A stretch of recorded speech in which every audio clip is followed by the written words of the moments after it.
Thank you so much for coming out. This is being put on by Chicago Atheist Society, of which I am president. My name is Bethany. If you have questions for us or if you want to get in touch, just come see me after. That's pretty much it. Anthony's going to take it over. He's going to let you know about the hashtag and how to get in touch with him and a lot of his information. So, Anthony Magnabosco.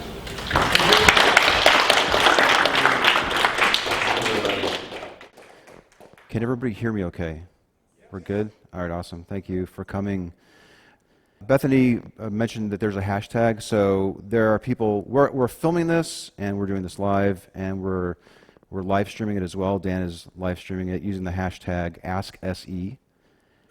So if you are reluctant to ask a question to me during the Q&A, you can tweet using that hashtag, and then Bethany will be going through those and submitting those as well. So that helps the people who are watching this live to participate.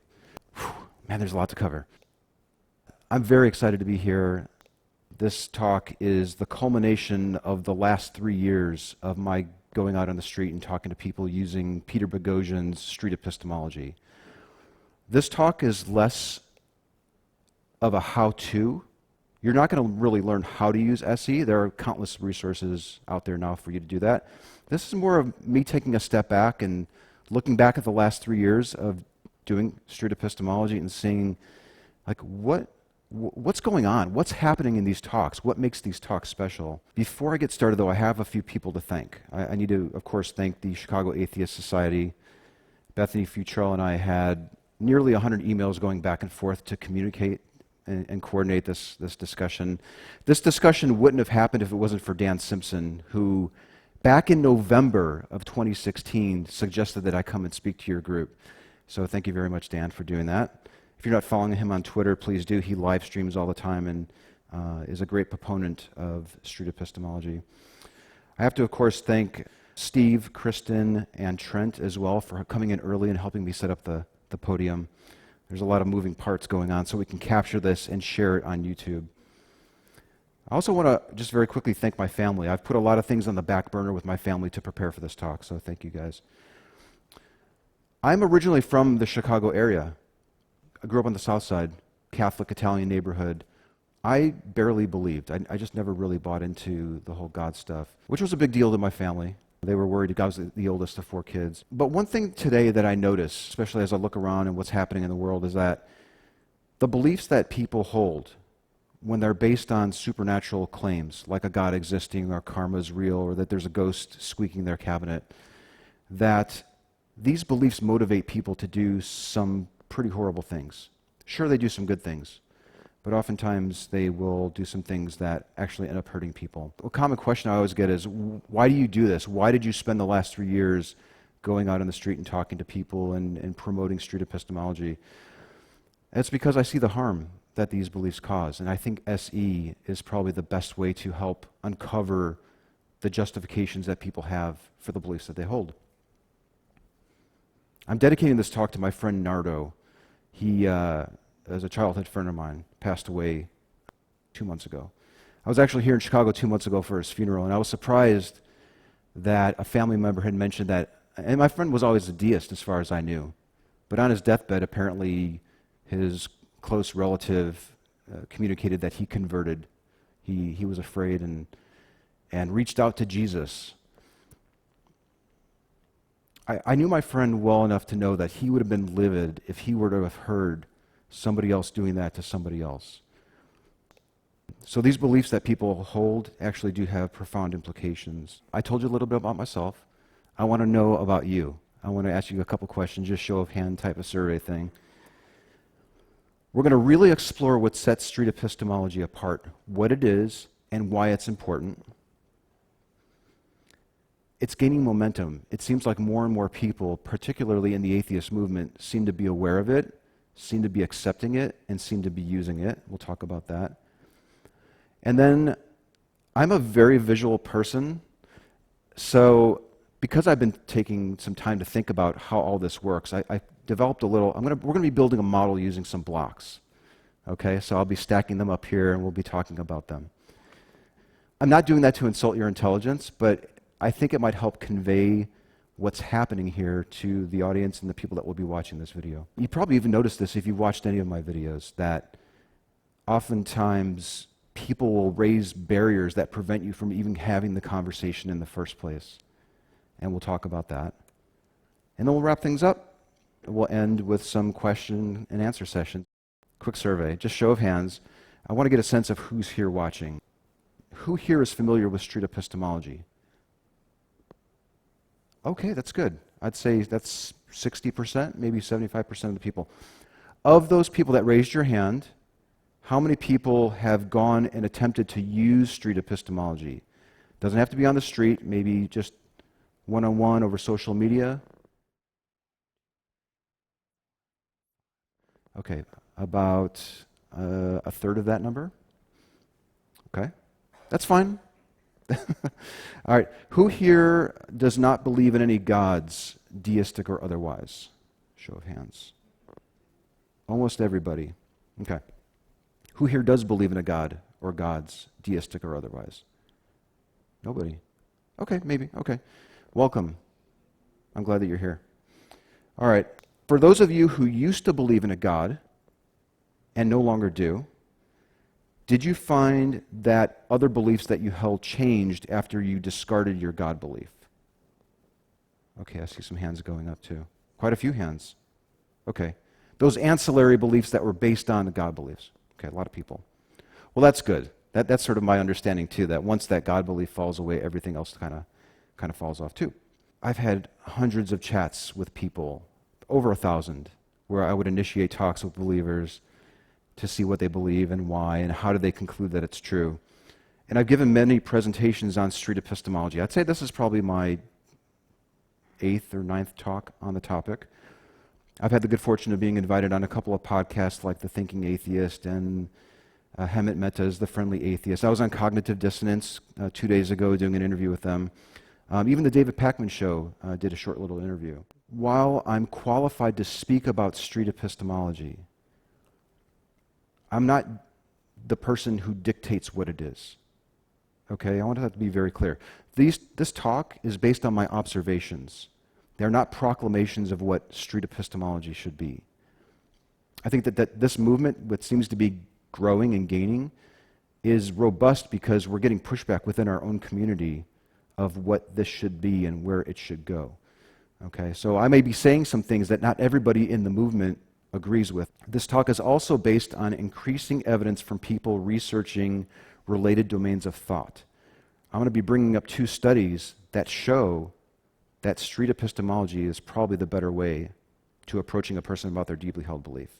Well, of course, this all started with Boghossian's book, A Manual for Creating Atheists. It came out in 2013. He's the father of street epistemology.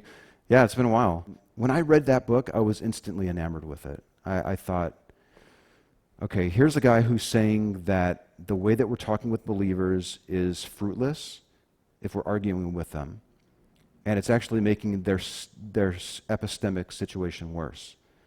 And it seemed to make sense because it was quite in line with my experience when I was arguing with my family members. And I have people in my family that barely talk to me today because I was very aggressive with them. His point was, don't argue, but focus on the method being used. So it's a conversational tool to uncover the reliability of the method that people are using to form their beliefs. His book is very heavy on faith, and every talk I give, I try to be very clear to say that SE can be used for things way beyond just God beliefs and supernatural claims. But this talk in particular will be heavy on faith. His book was heavy on faith, and this talk will be heavy on faith. And you'll see why in a little bit. You pretty much can't go anywhere talking about SE when somebody wants to question the belief scale. You know that, where are you in terms of your confidence that the belief is true from 0 to 100? And a lot of people get hung up on it. First of all, the belief scale is simply a crude attempt to get a sense of where a person is at, on how sure they are that their belief is true. And it's optional. You don't have to do it. I've had people say, that's stupid, I don't want to put my belief on a scale. Fine, move on, no problem. But right now, we don't know of a better way. At least we're trying to measure or quantify the progress that we're making with an individual. So I just want to pop in on that. I think a lot of people get sidetracked on the scale, and is it good and is it bad and is it reliable? I mean, we are relying on people to self-report a number before and after the talk. They could be lying to us. We're not saying that this is the best and one and only way that it should be done. So I just wanted to address that. I think that's important.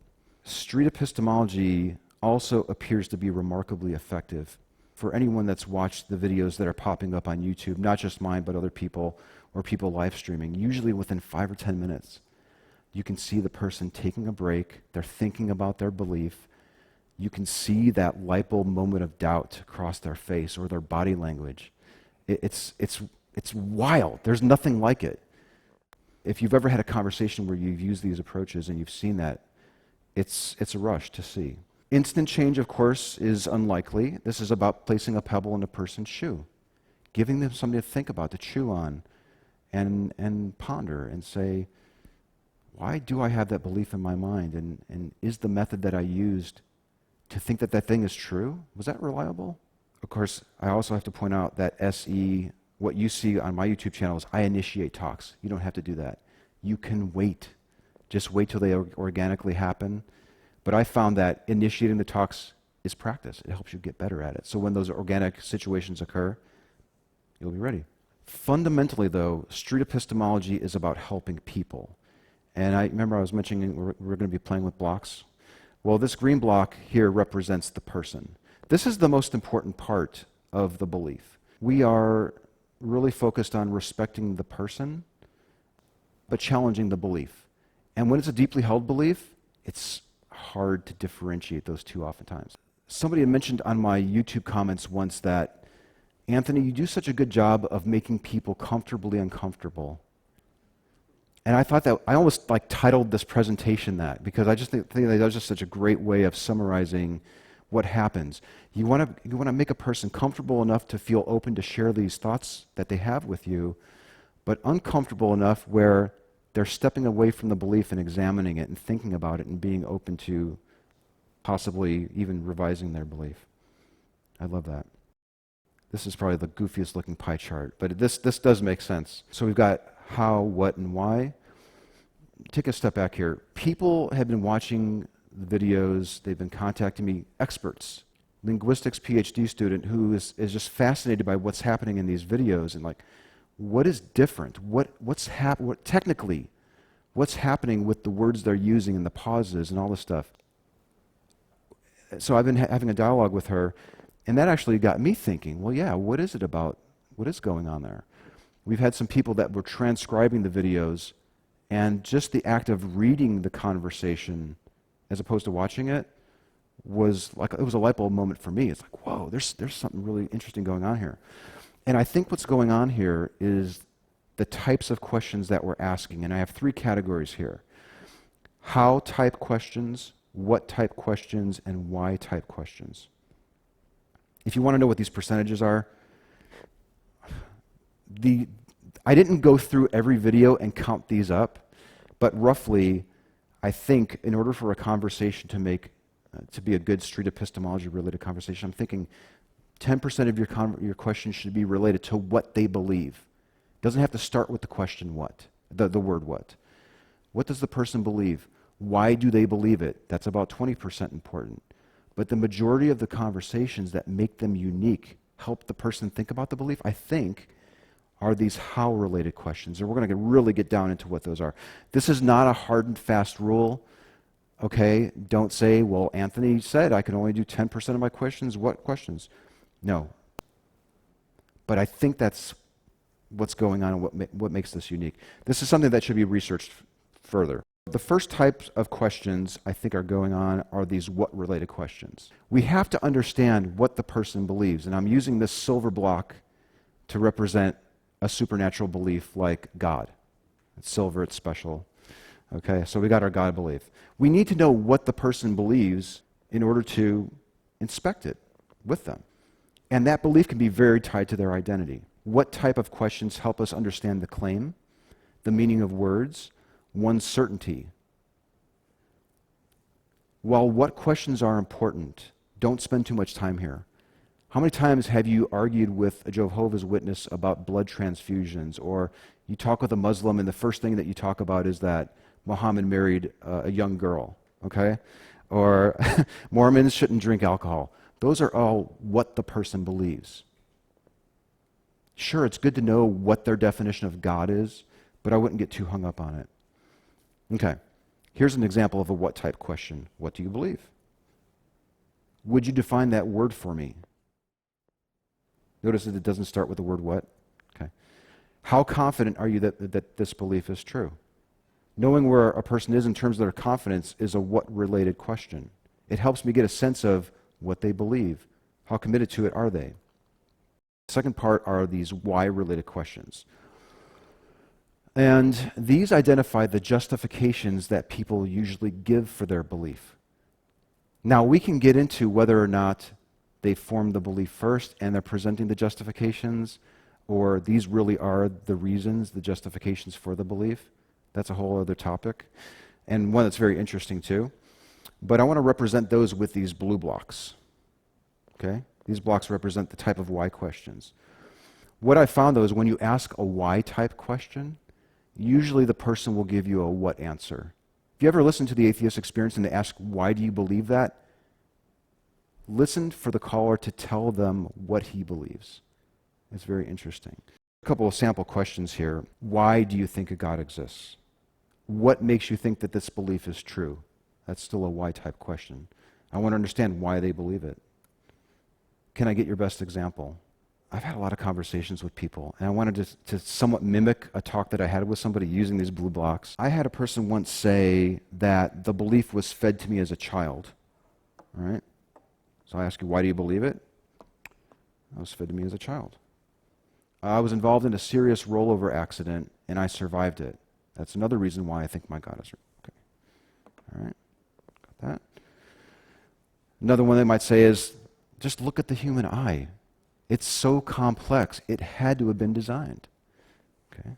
Another why. All right. These are the reasons why the person believes in the God. Yes, it can be used for anything, but this talk is really about God beliefs.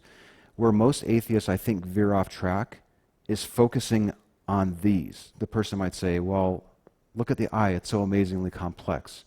We might come back and say, well, the complexity of the eye is due to evolution. And they may come back and say, well, microevolution, yes, but certainly not macroevolution. Okay, do you see how we're adding on? And then we may come back and say, macro, it's the same damn thing. The only difference is time. You do realize that the Earth is 4.6 billion years old, right? And they may come back and say, well, they carbon dated a snail, and that snail was millions of years old. Okay, you see how we're piling on and we're not peeling back? I see this all the time in conversations with atheists and believers. I'm going to just remove those two, pull that back. There's one more special justification that I see time and time again in these conversations. And it almost always comes down to faith. I believe it because it was fed to me as a child. A good question might be, has everything that you've been taught turned out to be true?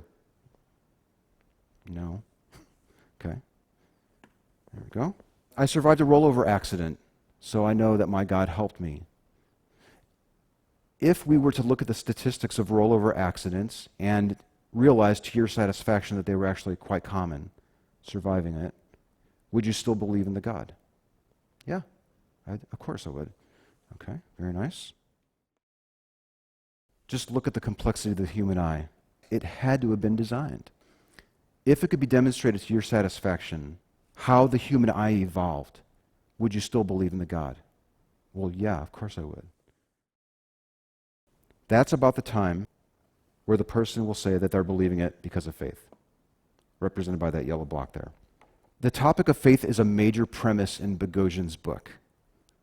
And what I found by having all these conversations with folks, when it comes to supernatural beliefs, even the ghost sweeping the cabinet, or the God being real, or that I'm sure that was Muhammad that helped me through that difficult time, these beliefs are almost always based on faith. Almost always. So when that happens, when somebody drops the faith bomb, as we like to call it, it's very important to understand what they mean by that word. It's possible that a person may use the word faith and define it as sufficient evidence. It's entirely possible. So, man, so many times I see atheists get really upset when a theist says that, well, you use faith too. Ask them what they mean by that word. How are you defining it? Is it hope? Is it trust? Is it reasonable expectation? The assurance of things not seen? Let them define the word. I've had a lot of theists get upset and say atheists are defining what this word is for us. Don't do that. Let them define it.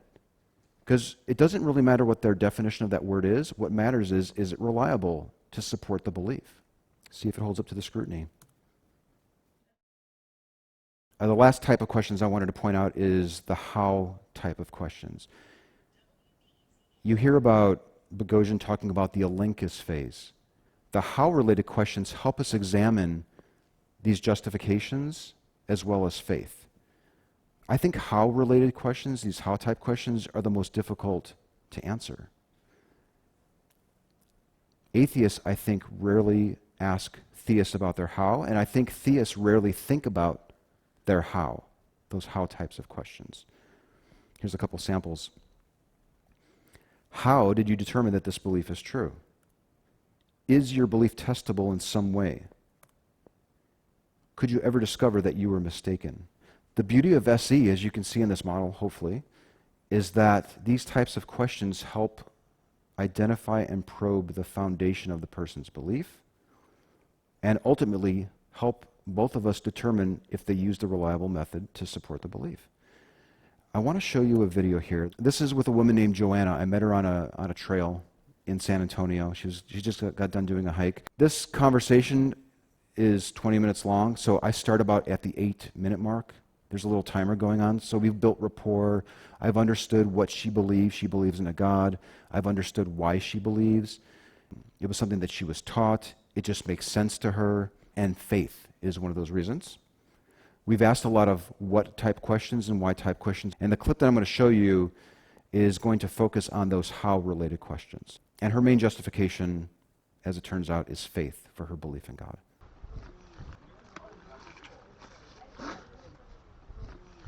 If this belief that's in your head and this 100% certainty that the God exists is based on a foundation of you being raised and taught something, how can you be certain that it's actually true? That's kind of like how we were talking about earlier. It is very faith-based.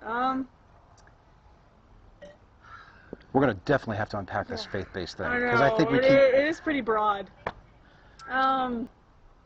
What is a faith-based? Faith-based thing? is that you can't see him, you can't always hear him, you just have to believe that he'll pull through for your favor, and even if it isn't in your favor, that he'll work it into your favor somehow. Because a lot of negative things happen in life, but it really depends on which route you take that.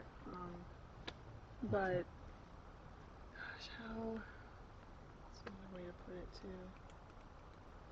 I just think it's something that's inside of you as well, which can go along other religions too, because like being out in nature gives you a lot of peace, but when I pray I have a lot of peace, and I feel like I have more direction, and I pause and reflect more, and you know, like I said, it's faith. You can never be kind of like you're thinking about that 90%, but I don't know how else to put it. That's hard.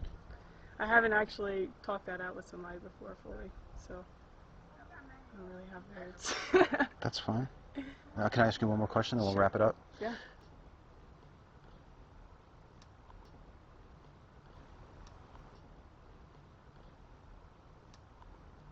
I suppose my question is, if you couldn't use faith to conclude that your God exists, to now the 100% level of confidence, if a faith-based foundation wasn't an option for you, where do you think you would be in terms of your confidence that the God existed? It wouldn't be very high. Because like I said before, he's not literally standing in front of us right now, if that makes sense. I mean, Yeah, you said you can't see him, you can't hear him. Exactly. A lot of people kind of need concrete things in front of them in order to kind of have that 100% faith, or not faith-based, sorry, 100% trust in something, especially something that you base your whole life off of. I feel like if you don't have faith is one of those things where you don't always feel like you're in control, and I feel like as humans we always like to have control. And it's another thing where everyone kind of strays off of their path, but I always find my way back. So. Okay. Yeah. May I ask you one more question? I promise this will be the last one, unless you say, please keep asking me questions, but this is my last one. In these conversations that I've had with lots of people, regardless of what God they believe in, and regardless of how they were raised, they will often say that I believe it because of faith. I can't see the God, I can't hear the God, but I believe it. And they are believing in completely different deities. Wildly different. Yeah. So my last question to you is faith a reliable way to come to know something to be true if anyone can use it for anything? Good question. Oh, wow. You got me there. It doesn't change what I believe, but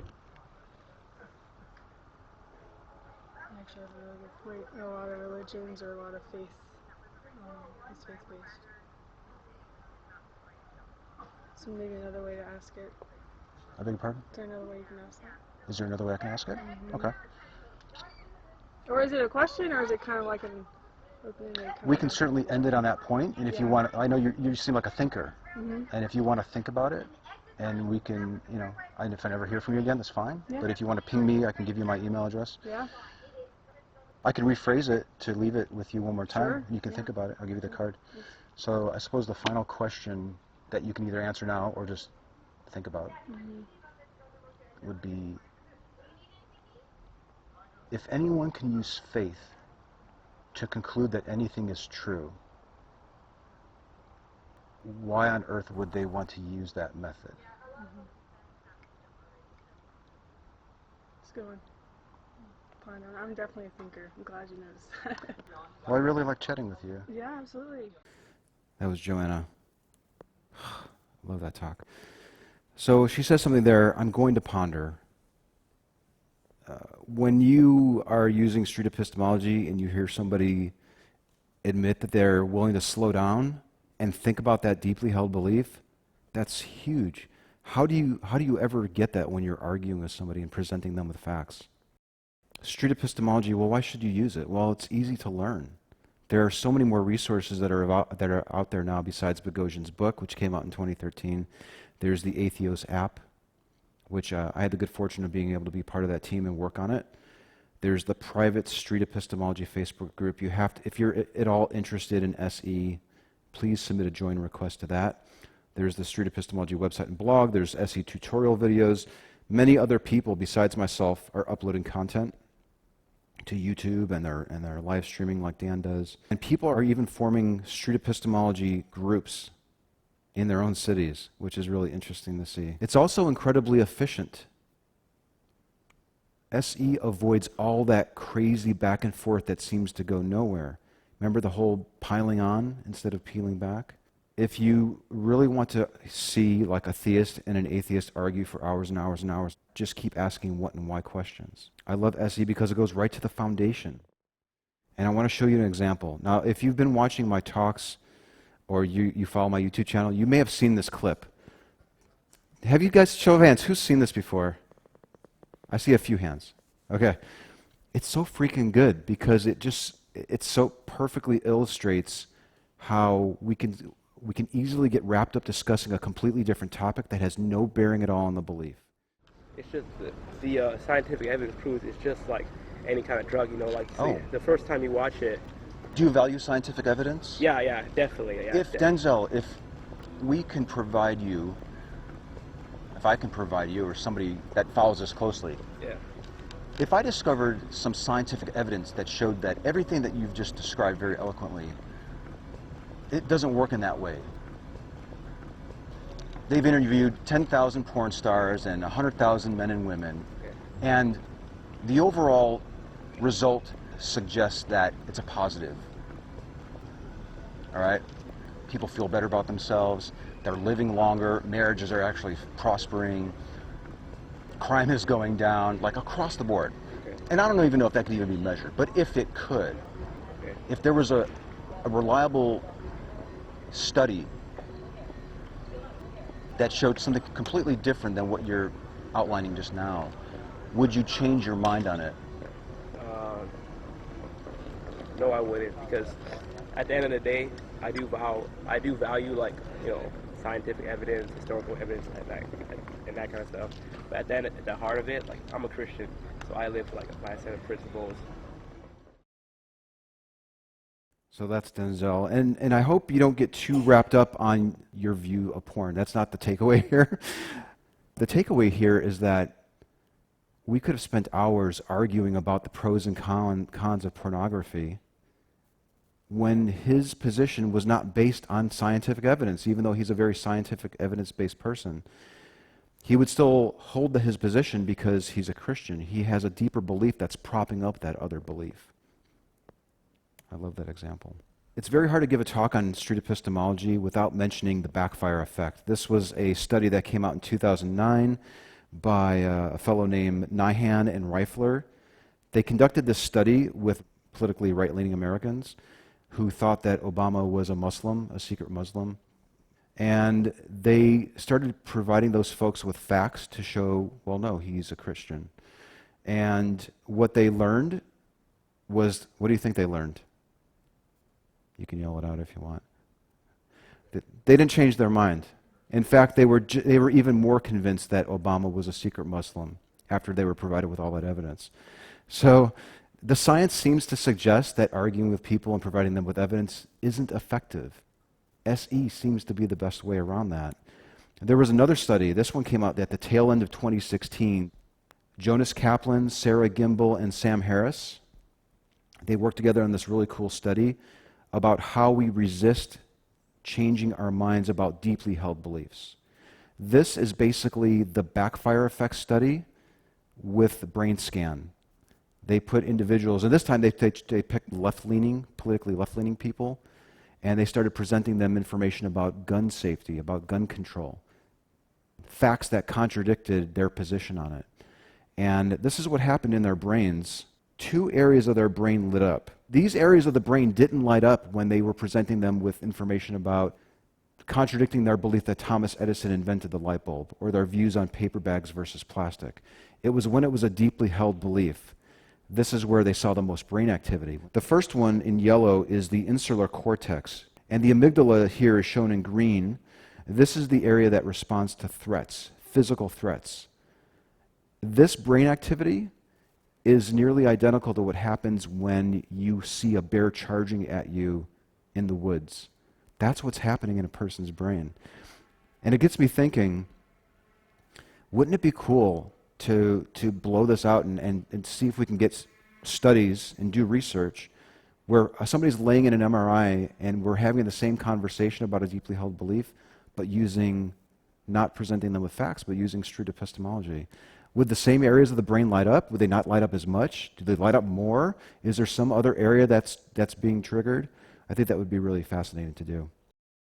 I still get frustrated talking to some believers. I try very hard, but if they're so locked in their views, it's difficult for me to even stay calm, especially if you know the doctrine very well. So if you know the Bible really well, and they know the Bible really well, and you're battling these verses back and forth, the frustration is going to be your own worst enemy. And I want to show you this clip. It's with Neil deGrasse Tyson. He's on the Joe Rogan show. And I want to show this clip because I want to illustrate that even very smart people can be subject to this frustration, and in fact, completely missing that they did something good. I was so excited. I just randomly picked this episode, and I was listening to it, and I was so excited because they were talking about changing minds. What do you do? What techniques work the best? And Neil deGrasse Tyson was basically explaining street epistemology, that he uses it. So I went from this great big high to this crashing low. And I want you to see if you can pick up what brought me down. This is what I want to talk to you about. What is it about people that there's this very compelling need to find something out that other people don't know, like the world is flat, like dinosaurs aren't real. Like that kind of stuff is very compelling to people. So what I do in those cases, in the Bigfoot. Yeah. So what I do is I would say, instead of debating them, and some of your listeners are listening to this right now. All I would do is say, what is your best single bit of evidence for what you're claiming? And what would it take to show that you're wrong? All right, well, let's go with a simple one. So that's what I would ask. Okay. And I've done this exercise, and it doesn't work. You know why? Why? Because there was a guy who didn't believe we went to the moon. We spent a third of our time in our last session there. So there's someone I know who doesn't believe we went to the moon. Rather me just say he's skeptical. So I said, what kind of evidence would convince you? He said, images of the landing site of the Apollo missions. So I said, okay, here's a website where we sent, in fact, it wasn't us, it was the Chinese, I think it was the Chinese or Europeans, sent a probe, an orbiter, to the moon so that it was close enough, because ground-based telescopes are not, they don't have the resolution to see the landing sites. But if you get close enough to the moon, you can. It photographed the entire surface of the moon, and there were the landing sites, and you saw the rover tracks and the base for the lunar module. And so that night he went home and found it. And then he came back and says, well, NASA could have faked that. Well, I'm done with you. We have no more to talk about. Because he's not ready to be convinced. Well, that's a weird one, too. Because I gave him the evidence he asked for. Exact evidence. That would convince him, and it did not convince him. That's a singular event. I have no other conversation with him. I don't know if anyone caught it, but Neil discovered something very important there, that his friend's belief was not evidence-based, even though he said that it was. If you do have an evidence-based position, you should be able to provide evidence that you would accept to change your mind.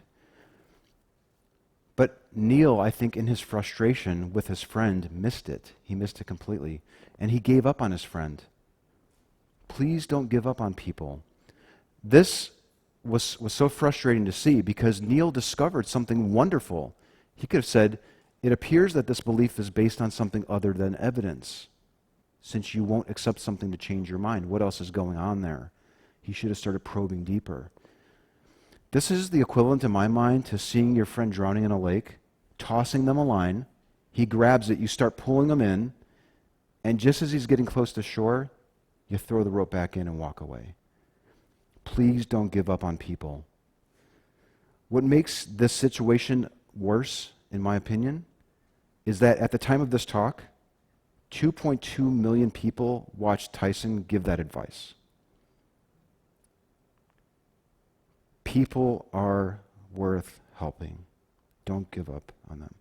And by the way, Neil, if you don't believe in any gods, you're an atheist. Notable atheists also appear to be noticing street epistemology. I noticed David Silverman did a debate recently. A debate. And he was essentially using macro SE. He was asking how related questions to his opponent, which his opponent avoided answering the questions, and a whole entire audience and people watching the video watched that. It was fantastic. And I think it's worth noting that he views street epistemology as firebrand, even though it's a very friendly, cordial approach. The fact that you're engaging with somebody and you're challenging them a little bit, he classifies as firebrand, which is pretty cool. Interestingly also, I had a chance to talk to him. He was in San Antonio giving a talk, and he said that when he goes around and gives his firebrand talk, audience members ask, where do I go to learn how to talk to a believer? And he directs them to street epistemology materials, which is fantastic. You may have seen Aron, one of the most aggressive atheists out there, very firebrand. He took time out of his busy schedule to come to San Antonio and learn street epistemology with me, and we filmed that, put that on his channel. I think nearly 50,000 people have watched that. That's huge. For a person of his stature, someone that loves arguing with people, to try to hone a different skill in his arsenal, that was huge. And he spent a huge amount of time editing and uploading that video, and that was fantastic. Who here watches the Atheist Experience? I've been watching it for years. Okay, almost every hand in the room. Is it just me, or do they seem like they're asking more how-type questions? It's not just what do you believe and why, it's how did you form that belief? And that's very exciting to see. Believers are noticing street epistemology as well. That's fine. We don't have anything to hide. When it first came out, it seemed like they were demonizing it. You know, a few people were going around showing my videos in church and saying this is like the knockout game where you jump out and clock somebody. But these days, it doesn't seem to be. They seem to have changed their tune a little bit. These apologists that will go out and defend their beliefs, their God beliefs. It seems like they're now trying to mimic it, and like going out and saying, "Hey, would you like to have a 5-minute talk?" Which is kind of interesting. So I think they're getting it. Like they're understanding that it's effective. It's an effective conversation tool. But the second you switch gears and say, "Now that I understand what you believe and why and the reasons, the how, the method, now let me tell you why Jesus is the right answer." At that moment, it ceases becoming street epistemology. I was at a conference in Dallas about a month ago. There are a lot of these apologists, Christian apologists, that defend the faith, and they write these books. And I think they recognized me, and they were familiar with my work. And every once in a while, I'd go to the different talks, and there would be these little hints, like they talk about street atheism. Or they would say, well, you have these people going out using the Socratic method with theists, with Christians, but they're just not using the Socratic method right. It's pretty funny. All right, tools and projects. There are a lot of things going on in the street epistemology group, in the movement, if you want to call it that. I mentioned the book in the Atheist app. There's also the Street Epistemology Field Guide that was put together. It's a 35, 40-page document put together by people who have gone out and had these conversations. It's fantastic. We are building an SE-based lesson plan for classrooms so we can start teaching this at a young age. And it doesn't have to be about God beliefs. It could be about just all sorts of claims about reality. We are recognizing that these conversations are so effective and people are abandoning their beliefs that we need to have a community for them. There needs to be an aftercare component to street epistemology. So people who are abandoning their God beliefs know that there's a community out there for them. And we have to break out of the atheist bubble. There's no reason why SE cannot be used for all different types of beliefs, and we have to move beyond atheism. I want to go back to our model here a little bit, and I want to talk about a couple of different barriers that can get in the way of having the conversation in the first place. So I lugged this thing all the way from Texas, so just bear with me here. But okay, so barrier. Now, there are very common barriers that can come up, like the venue you may be in a noisy bar. How can you have a conversation there? Or the person makes the claim and they're a 4-year-old kid. Okay, there are certain things, basics. Another thing is consent. You really want to have two willing parties to have this conversation. If you're not willing to conduct it, or they're not willing to be a part of it, then don't have the talk. But I wanted to get into some of the advanced barriers. The barriers that I'm going to be covering, they're not justifications for the belief. They're barriers. They're defenses to prevent the belief from being examined in the first place. I've had this one. I was warned about you. I was warned to not talk to you, Anthony. This actually happened on a university near me where a Christian pastor, I think, these students of his flock were coming to him and asking, should I talk to him? And I think he was advising them not to. When you start off on that foot, how can you have a conversation? That's a barrier. One good question could be to ask, is your pastor warning everybody on the campus to not talk to me, or just the Christians? You know, is he warning the Muslim Student Association? And you can start talking about the value of truth, or the benefit of questioning, the benefit of doubt. Those could all be good ways to avoid that barrier. I've had this one. Somebody said, I would probably kill somebody if I didn't have this God belief. If this God belief wasn't here, I would harm somebody. Obviously, you have to be careful here, okay? Because they may be serious about it. There was one guy in particular, we talked for 10, 15 minutes, and he was going on and on about all the great things that he would do for people. He would stop on the side of the road and help them. And then he drops this one on me. Well, if I didn't believe in Jesus, I'd kill somebody. It just seemed like it was just sort of a knee-jerk reaction. And I gently pushed to make sure that he was really serious, and he wasn't. I think he was either conditioned to say it, or it was something that maybe he thought he was expected to say.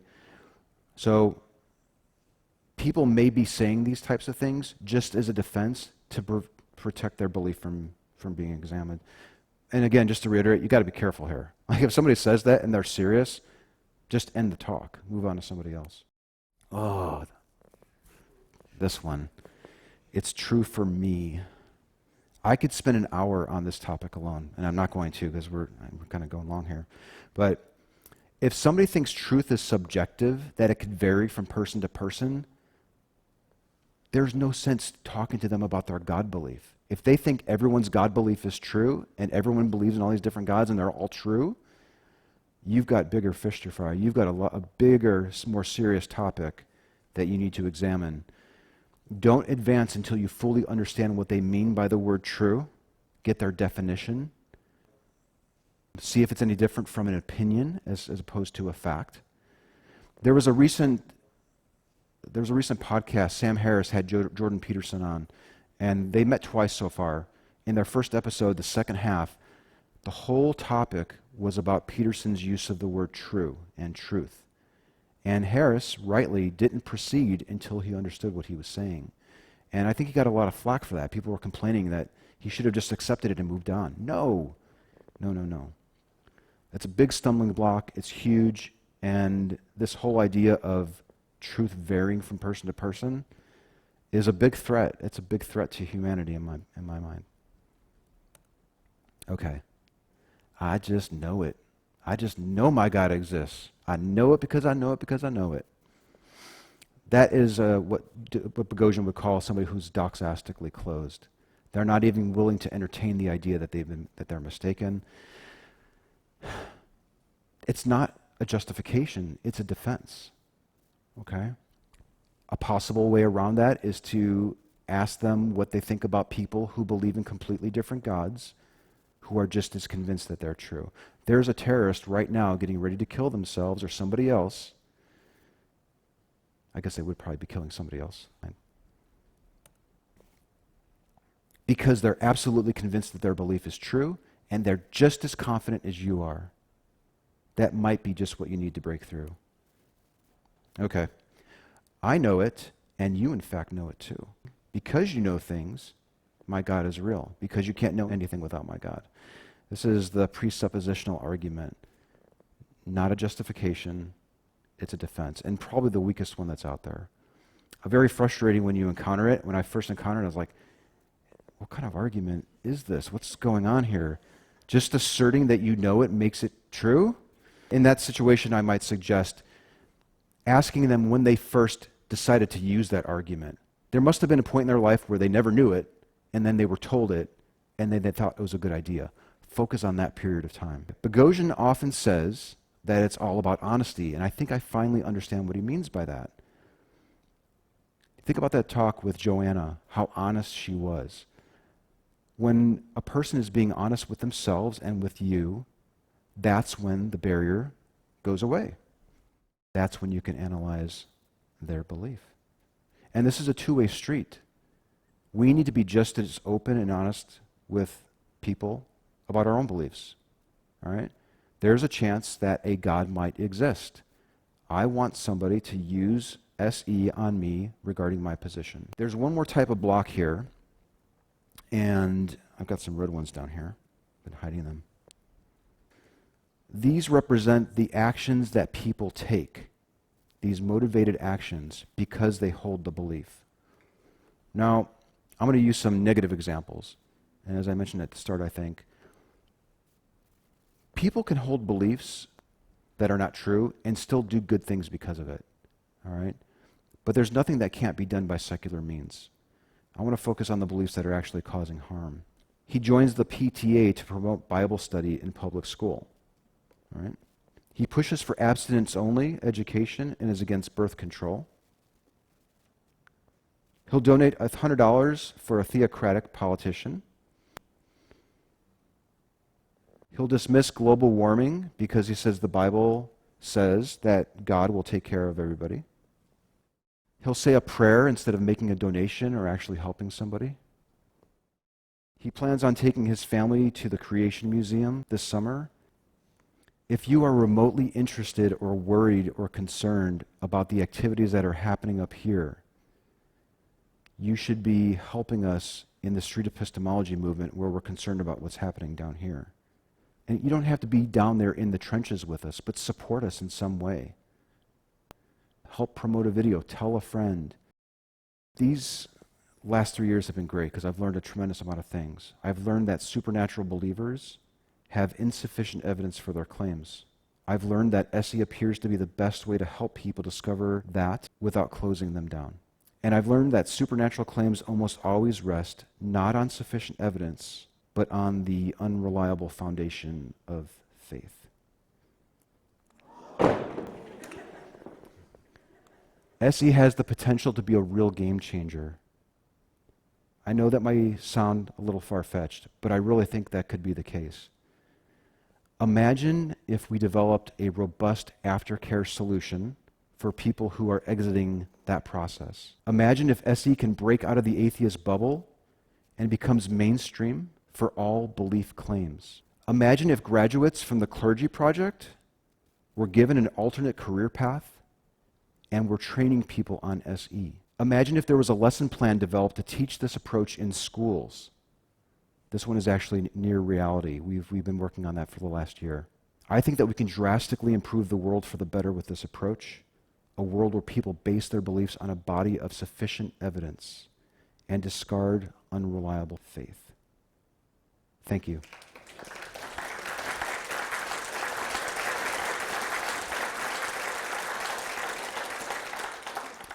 Alrighty. What is your elevator pitch to describe street epistemology?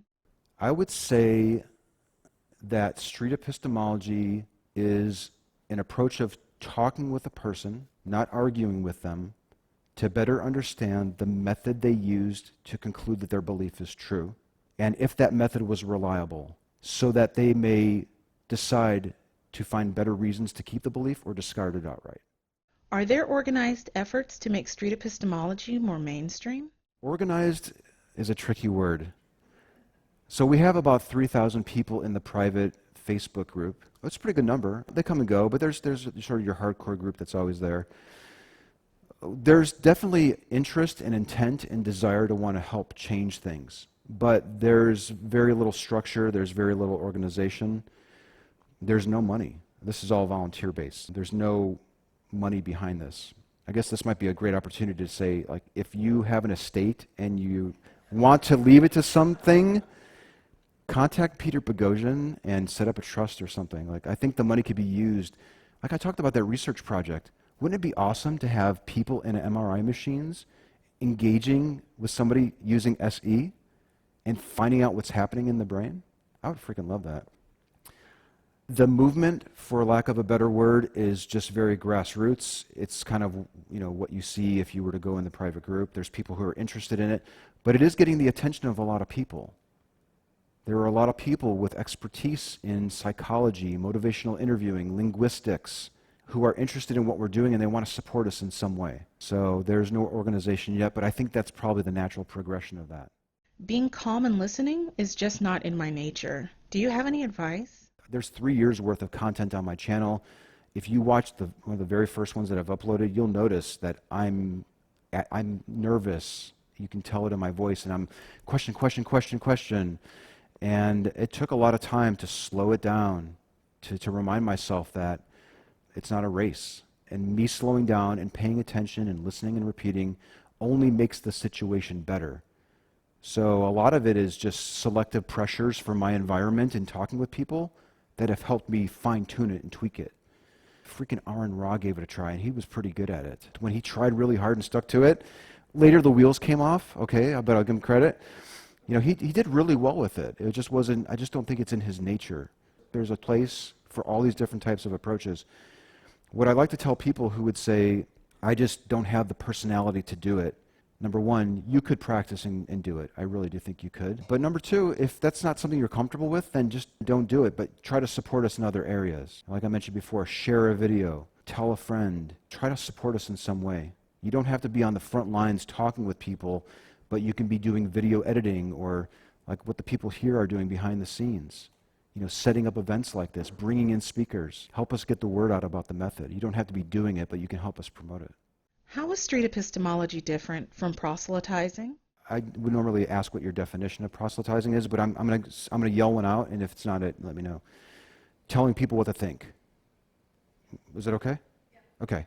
Right now I'm proselytizing for street epistemology to you and the people watching the video, because I want you to be aware of it. But when I'm having a conversation with Joanna, I'm never telling her what she should be thinking. I'm asking her questions so that she will tell me. Now, ultimately, it's quite possible that she may discard her belief in her God and become an atheist. And hell, the title of Boghossian's book is A Manual for Creating Atheists. It's hard to convince people that we're not proselytizing for atheism. But I don't really think that that's the case. I think it's the natural progression of these types of conversations. You can see how effective in the videos that these talks are. So I can definitely understand how someone might see that we're proselytizing for a worldview. But I just don't quite see it that way. I really don't. I think that if you are able to set aside your biases as much as possible and try to be neutral, there is a possibility that Joanna may have a freaking great explanation of why she thinks her God exists. And I'm open to it. But admittedly, within 5 minutes, maybe 10, I can get a sense of all her reasons, and I've talked to other people in the past. And you could argue that because I'm continuing on with the conversation, I could possibly be directing her to some sort of conclusion, you know, that the God doesn't exist or that faith is unreliable. But I do try to let the conversations go where they are, but I am cognizant of that complaint. Ultimately, it comes down to wanting to believe true things and wanting to live in a community where the majority of the population believes true things. So if I'm proselytizing for anything, I would say it's for a respect for the truth.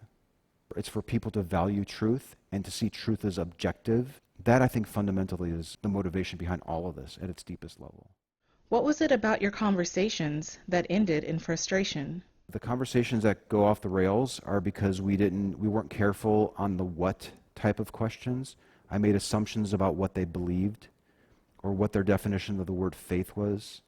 Kind of like if I wasted 30 minutes talking about pornography with Denzel and then realizing that it's not based on evidence, it's based on his godliness, it's like, oh, you know, those types of things. Or maybe getting 30 minutes into a talk and then realizing that truth is subjective. I've been experimenting with this lately where before I even get into the what and the why and the how, I have this simple little experiment where I have these candies in a container and I want to see if they think that there's an even or an odd number in there.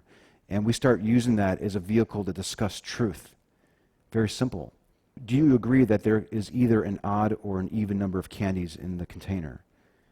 If they say, well, it could be both, I'm not going to ask them why they think Jesus is their Savior, okay? So that's probably it, is maybe getting a little too sloppy and rushing through it and making assumptions. Have you ever used this method with family and friends and not just strangers? I have. I made a blog post about this. It's called Using Street Epistemology with Loved Ones. I'll include a link in the description. And while the approach is the same, understand the why, understand the what, completely get into the how, those types of questions, I think it's harder when it's somebody that you know, because you have a history with them, they know you. They might be like, we always argue about God. Why are you asking me questions about it now? Like, what's changed? And you can just tell them, well, I'm trying something called street epistemology. I want to understand your foundation and how you got there. It's certainly more complicated, but from a technical perspective, it's no different. There are unique challenges that make it harder. They know you. They may know your view on the topic, like you may have argued and told them that they're stupid and that type of thing. That's so hard to overcome. I go into greater detail on how to get past some of those obstacles in the blog post. What advice do you have for someone who wants to start having these talks? Keep it really simple. You don't have to like live stream and record it even, although there is some advantage to even recording audio with their permission because you can listen to it later. Listen, just listen. Make a point to say, I'm going to ask this person what they believe, I want to listen to all their reasons, and I'm going to thank them for their time and walk away. I'm not even going to question them. I'm not even going to try to get an I don't know out of them. I want to see if I can permit myself to listen and understand what they say and walk away. Set very simple goals. How do you respond to someone who says they have evidence for their belief? Somebody says that my belief in this God is based on evidence. Then the natural progression, I think, would be, well, I'd love to hear it. Tell me what it is. And let's start examining it. And how did you conclude that it's sufficient? How did you conclude that it's reliable? Is it testable? Is it repeatable? This whole idea of what constitutes sufficient evidence is a big challenge, because I do think that theists and atheists tend to view evidence differently. A personal experience is really solid evidence for a believer who thinks that Jesus was in the refrigerator or something. But an atheist might be a little more skeptical about that. I think we're going to start seeing people moving away from faith as their explanation, and they will start saying, I have evidence for it. That's where it's going, and that's a damn good thing. People will very often say, I believe that this is true because I have evidence. But when you start peeling back the layers, that lower layer of faith is always in play. When all those other layers start getting stripped away, that's all they have. They really don't have much more than faith. Okay, that was a great question. Yes, ma'am. What do you do if someone says that their evidence is in the Bible?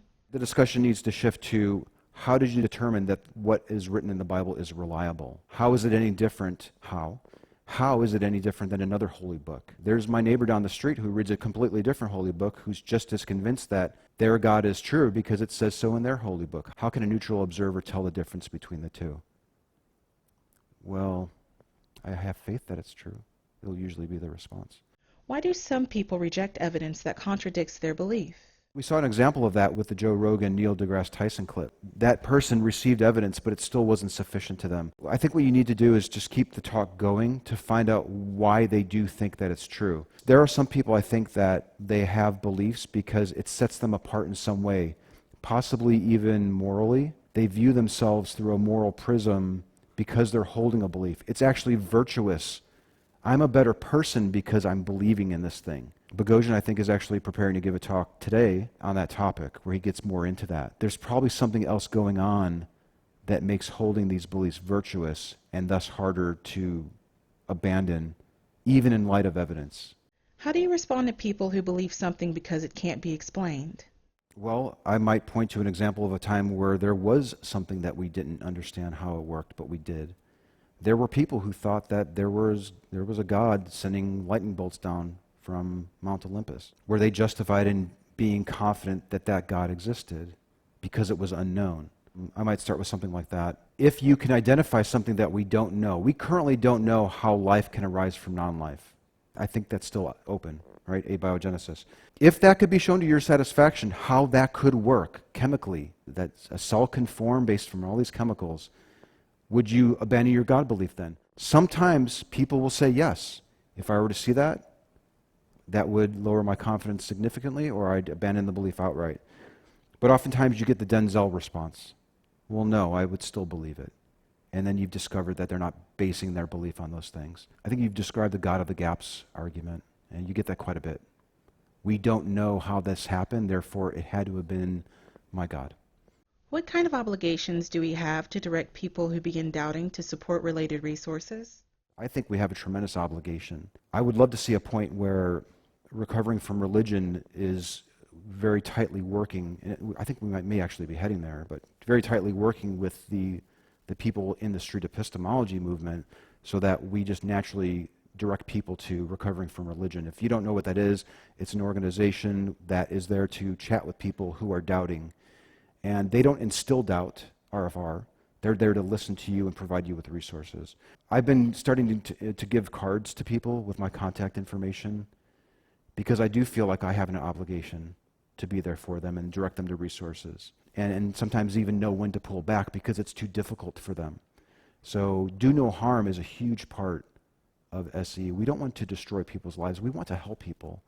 I think I had a slide about that earlier. It really is. We do want to help people that are going through it, and that should always be at their best interest.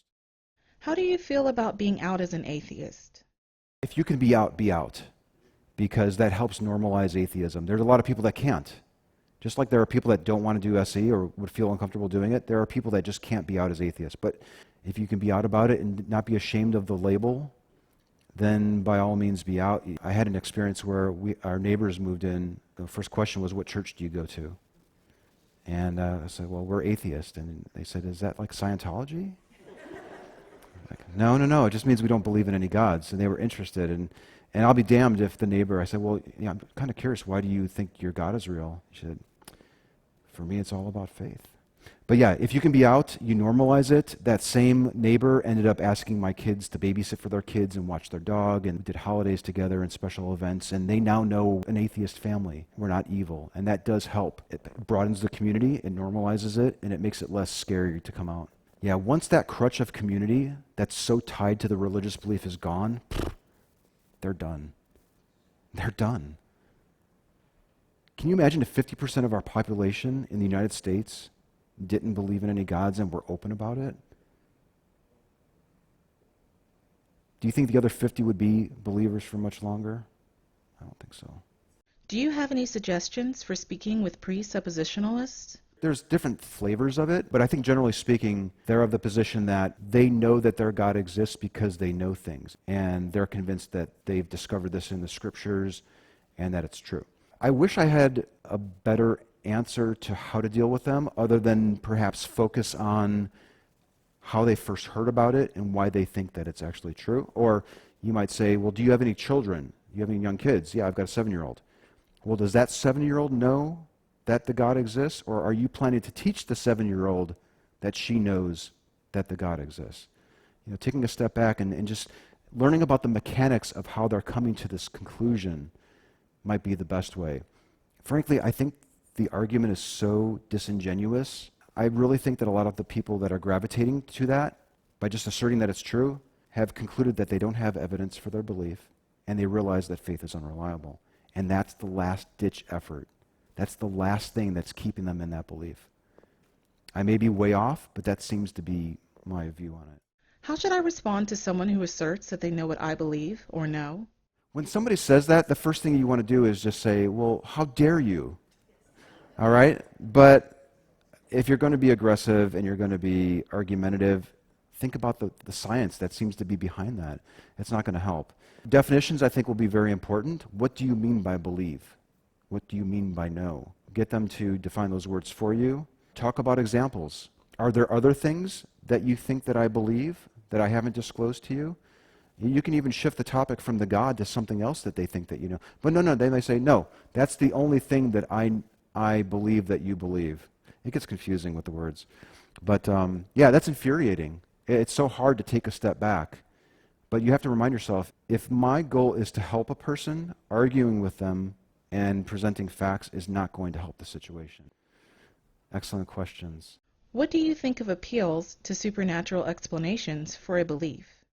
I'm open to the possibility of there being a supernatural realm, but I just don't see any evidence for it. And I don't know even know that I can articulate what evidence I would accept. If you make an appeal to supernaturalism, you're basically opening the door for any explanation to be the case. You know, Jesus rose or invisible ninjas took the body. I'm of the position that I try to believe what I can see and experience, and that's testable. That's testable through the scientific method.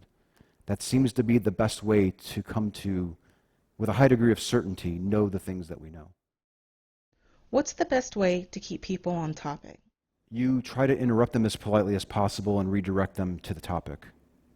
It can be tough. There's a fine line between interrupting and looking like an asshole and politely interrupting and redirecting them. So I was having this conversation with a lady who was certain that she could tell when people were going to die. She could walk the hospital ward, and she's like, well, that that person's going to die tonight, and the person would die. And she wanted to give example after example after example. And after the third one, I'm like, I think we got enough examples now. Can we get back to how you are sure that that's exactly what's happening? Sometimes you just have to interrupt. You can redirect. You can say, it sounds like you're very passionate about this and you really want to talk about it, but I'm not so much interested in what you believe, and I understand why you believe it, but it's the method you used. Let's start talking about the method. You can just very clearly lay out what your objective is and your goal and your plan. Like, I want to help understand why you think this is true. But if a person is there just to preach at you, that's another barrier. I didn't make a slide for it. I thought about it. I met a lot of street preachers. That's another one of those glass barriers. It's not a justification. It's something there to prevent the belief from being examined. Another piece of advice there is to change the venue. So rather than battling it out with a street preacher in front of the Alamo, invite them for coffee. Have them put their books away and their script away and just have a heartfelt conversation about why they think their God is real and how they concluded that it's true. Have you noticed any patterns in response across religious beliefs? You know what it is? Yeah, well, it's faith. Whether they believe in Vishnu or Allah or Jesus, a pagan goddess, it's not evidence. That seems to be the common theme. They think they have evidence. When I start asking a few simple questions, they realize they don't. And the last fallback position before atheism, I think, is it's based on faith. And we all know how unreliable faith is. So I think that is the common theme that I see. That being said, I try to remind myself that they may have a better explanation. They may know something that I don't know, and I want to be open to it. I would say, and I'm stereotyping here, I would say Muslims usually will say that they know that their God is real because their holy book aligns with reality. You almost always get it. It's so in tune with science. It's the scientific method, so therefore my God is real. I get that a lot from Muslims. With Christians, I would say I get a lot of personal experience, prayers being answered, miracles. I was raised that way, usually permeates all the different beliefs too.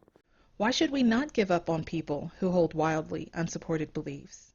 In the case with Denzel, who was very convinced that porn was harmful, we discovered that it wasn't based on evidence, it was based on another belief. If he were to come to realize that his belief in that God is not true, those other ancillary beliefs, those red blocks, those motivated actions, his position on pornography, for example, or probably hundreds of other things, will fall away. I have to remind myself that these beliefs that people hold, you guys see this too, these untenable beliefs harm other people. They're doing harm. Why wouldn't we want to help? Why wouldn't we want to make the world better? And the process is pretty freaking straightforward. This is not a difficult thing. This is us getting beyond our frustrations and our biases and our anger towards believers. This is an act of compassion having these types of conversations. And again, if this isn't your thing, that's fine. That's fine. I understand it. But it really comes down to wanting to help people. What advice do you have for believers who are watching this talk right now? I would advise them to please be honest with yourselves about what you believe and be open to engaging in a conversation with somebody who's using this method. If your belief is true, if your belief is really true, you should be willing to participate in a short conversation or two, several would be ideal, to understand if you used a reliable method to conclude that your belief is true. And by all means, learn this method. This isn't just for atheists. We want every human being to learn this method. I would love it if a Mormon learned street epistemology and engaged with the Muslim, or a Muslim engaged with the Christian. Okay, that's it. Thank you very much.